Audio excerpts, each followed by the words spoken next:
কেউ তাওহীদি জনতা এই ডাক্তার জাফরুল্লাহ উনার স্ত্রী যেভাবে কুসংস্কার বাস্তবতার দাবি করছে তাকে আমরা নিন্দা জানাই।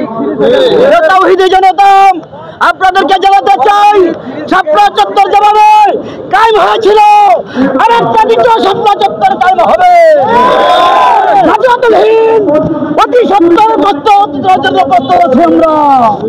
গাজওয়াতুল হিন্দ যেভাবে বাংলার জমিনে হিন্দুস্তান যেভাবে আমাদেরকে উৎপাদনভাবে জড়িতভাবে মসজিদ দখল করেন, মাদ্রাসা ভেঙে দেয়, আমরা তাদের প্রতিনিধিত্ব জানাই। বলতে চাই সরকারকে ভুলে ধরেছে, সরকার শুধু আঙ্গুলে ঘিটা উঠলে আঙ্গুল দেখা করতে আমরা রাজি আছি।